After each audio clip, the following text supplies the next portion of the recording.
El ministerio Conéctate a Jesús se complace en presentar repaso de la lección número 5, mayordomos después del Edén, agradeciendo a la familia Fustero por las gráficas que a continuación vamos a utilizar. Dios les bendiga.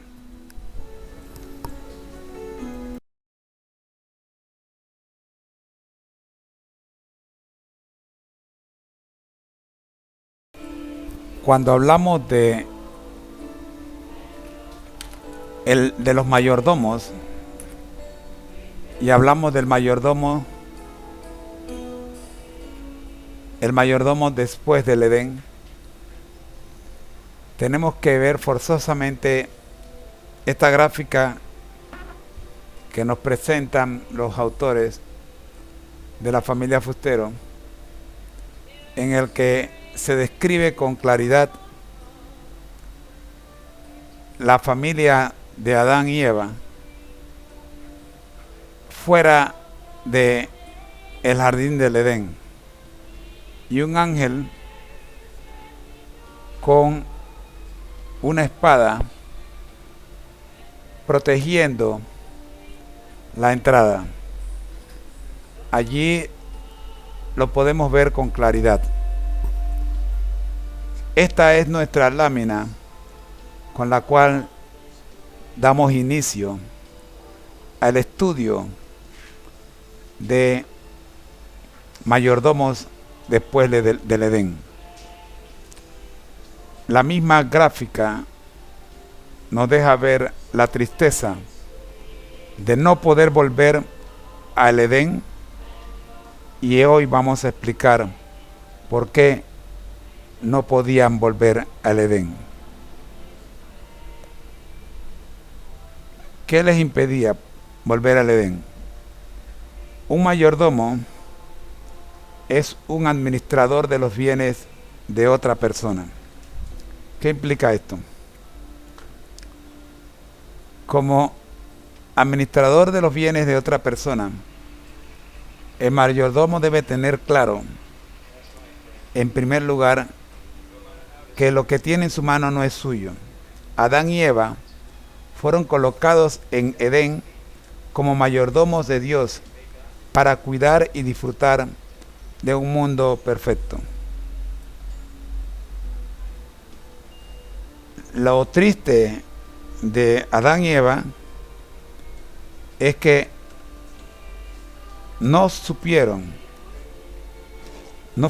cuidar de lo que se les había dado. Tras el pecado, seguimos siendo mayordomos, pero en un mundo muy diferente. Una vez que Adán y Eva pecaron, perdieron el privilegio de ser mayordomos en el Edén, pero no fuera de este. Descubriremos el concepto bíblico de mayordomo y conoceremos especialmente nuestra responsabilidad como administradores de los bienes espirituales que Dios pone a nuestro cuidado. Esto lo vamos a hacer en 3 partes. La primera parte, mayordomos en el Antiguo Testamento, mayordomo de los bienes materiales. La segunda parte, mayordomos en el Nuevo Testamento, mayordomos fieles e infieles, los misterios de Dios y mayordomos espirituales. Y por último, mayordomos de hoy, o sea, mayordomos responsables. Los mayordomos de los bienes materiales nos llama la atención Génesis 39:4. Y allá en Génesis 39:4 dice: así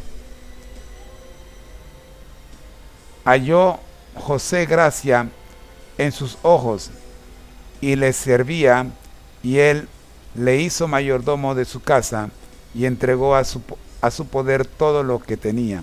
En el Antiguo Testamento, un mayordomo era la persona que estaba sobre la casa administrativa y administraba los bienes de su señor, el cual confiaba plenamente en él. Ese era el trabajo de Adán, de José, en este caso. Actuaba en lugar de su Señor y hacía lo que él mismo haría. Los intereses de su Señor eran los suyos propios y no podía usar los bienes a él confiados en beneficio propio. Se mencionan mayordomos fieles como Eleazar o José y mayordomos infieles también como Arsa y Secna.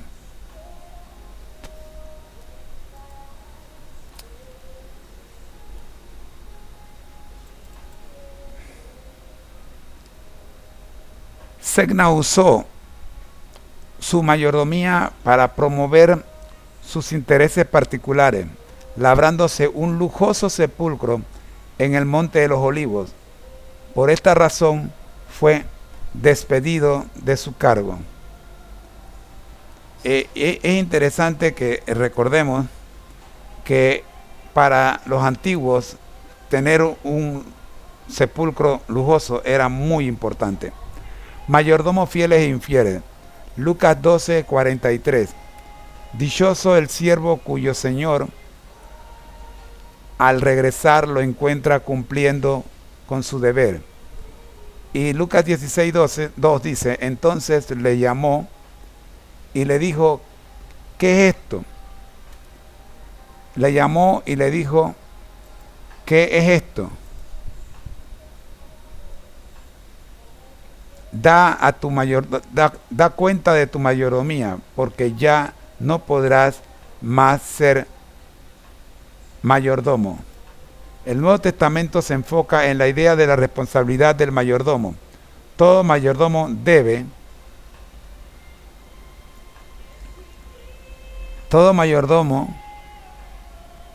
debe rendir cuentas ante su Señor. El mayordomo infiel será castigado, pero aún puede evitar su caída espiritual. El mayordomo fiel es alabado y se le dan más responsabilidades. Debemos estar siempre preparados.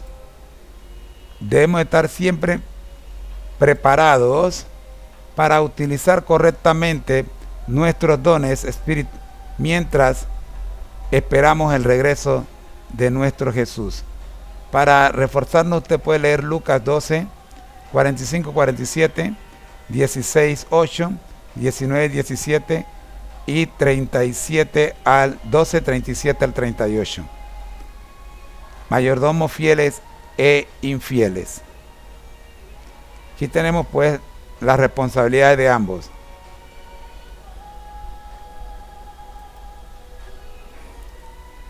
Mayordomo de los misterios de Dios. Colosenses 4:3 nos dice, orando también al mismo tiempo por nosotros, para que el Señor nos abra puerta para la palabra, a fin de dar a conocer el misterio de Cristo, por el cual también estoy preso. Dios nos ha revelado muchas verdades, pero se ha reservado verdades que no somos capaces de comprender. Deuteronomio 29:29 así lo dice. Y otras que solo podemos comprender parcialmente. Estas verdades son llamadas misterios. Dios nos ha dado a conocer misterios que no eran comprendidos con anterioridad. Por ejemplo, la predicación a los gentiles. Nosotros somos mayordomos de esos misterios para que, aunque no los comprendamos plenamente, los transmitamos a otros. Hay cosas que nosotros no podemos entender, pero el hecho de no poder entender no significa que no podemos ejecutarlas. ¿Ve? Como por ejemplo, en aquel tiempo los judíos pensaban que los que no eran judíos no tenían derecho a la salvación. Y el evangelio que Jesús les presentó les decía todo lo contrario. Vamos ahora a ver una lista de misterios revelados por Dios en el Nuevo Testamento. Primero, el endurecimiento de Israel, Romanos 11:25. Segundo, la sabiduría de Dios, 1 Corintios 2:7. Tercero, la transformación de nuestros cuerpos, 1 Corintios 15:51. Cómo nuestros cuerpos son transformados de malos a perfectos. Cuarto, la unión de todo en Cristo, Efesios 1:9 y 10. Quinto, la predicación del evangelio a los gentiles, ya lo mencionamos, Efesios 3 al 6. Sexto, la unión conyugal y la iglesia de Cristo con su iglesia, Efesios 5:31 al 32. ¿Cómo entender esto? Séptimo, el mismo evangelio, el evangelio es otro misterio, Efesios 6:19, y creo que el mayor de los evangelios. La unión del Padre y del Hijo, Colosenses 2:2. Aquí hay otro misterio interesante. La actividad del anticristo, segunda de Tesalonicenses 2:7. Las grandes verdades de la fe, primera de Timoteo 3:9. La obra de Jesús al encarnarse, morir y resucitar. Esta es primera de Timoteo 3:16. Bueno, aquí está una lista de los misterios revelados por Dios en el Nuevo Testamento. Mayordomos de verdades espirituales. Primera de Pedro 4:10 dice: cada uno ponga al servicio de los demás el don que haya recibido, administrando fielmente la gracia de Dios en sus diversas formas. Bueno, acá tenemos que las verdades espirituales son dones que Dios nos ha dado para nuestro beneficio. También nos ha hecho mayordomos de ellas. El don más valioso es el de la redención. ¿Cómo no lo compartiremos con los demás para que ellos también puedan participar de él? ¿Verdad que sí? ¿Cómo vamos a dejar de decirle a la gente que hay un Cristo que murió por ellos? ¿Cómo podemos hacer eso? Piensa en la armadura del cristiano. Cada parte de ella es un don espiritual que Dios pone al servicio de los administradores. Efesios 6:13 al 17. Esa parte de la armadura que ya conocemos, pero vale la pena mencionar, son la verdad, la justicia, el evangelio, la fe, la salvación y la Biblia. Cada una de ellas nos protege de los dardos del enemigo. Es importante que nos vistamos con esa armadura, la armadura de Cristo.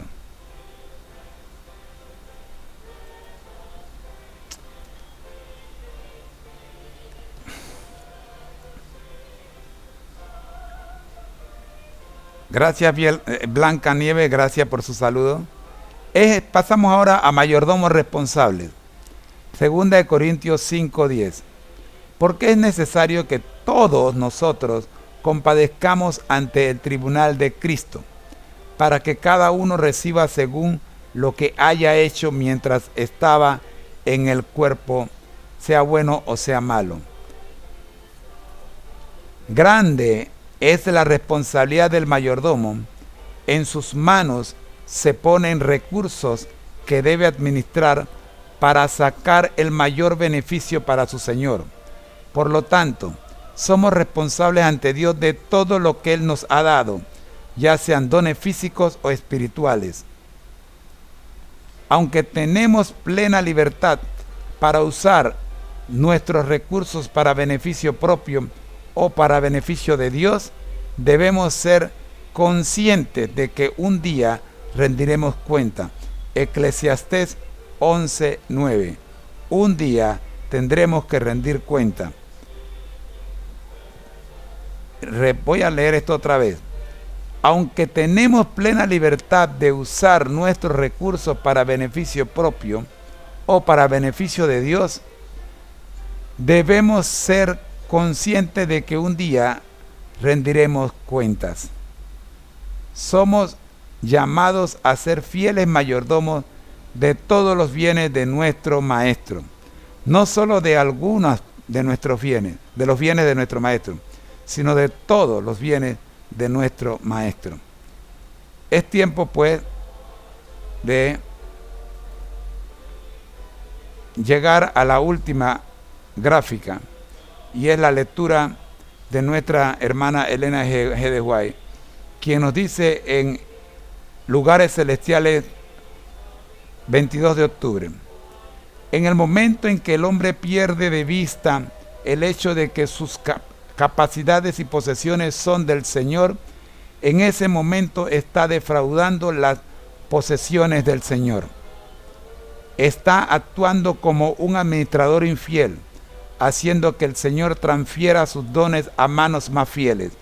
Dios demanda a los que Él ha confiado sus dones que los administren fielmente, para demostrar al mundo que están trabajando por la salvación de los pecadores.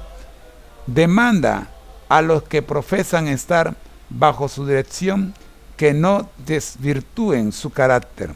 Diariamente Él nos colma con beneficios, llevando la corona a su favor, de su favor real. Glorifiquémoslo, compartiendo con otros la abundancia con que nos ha colmado.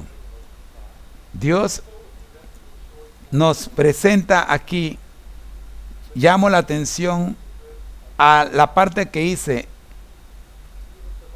Él está actuando, dice, está actuando como un administrador infiel, dice, está actuando como un administrador infiel, haciendo que el Señor transfiera sus dones a manos más fieles. Dice que cuando tú descuidas los dones que Dios te ha dado, Él pues los pone en manos de otros, y otra persona puede estar disfrutando del don que te correspondía a ti.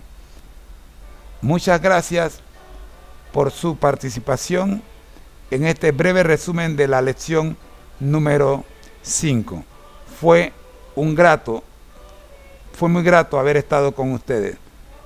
Muchas gracias a los que estuvieron presentes todo el tiempo y los que fueron y vinieron. Ha sido una producción del Ministerio Conéctate a Jesús, en compañía de la familia Fustero, quienes nos regalaron gentilmente las gráficas que utilizamos en estos comentarios. Nos vemos la próxima semana en el repaso de la lección número 6. Muchas gracias. Hasta luego. Gracias, Señor, te damos por habernos acompañado en este estudio. Oramos en tu santo nombre, por Jesús. Amén.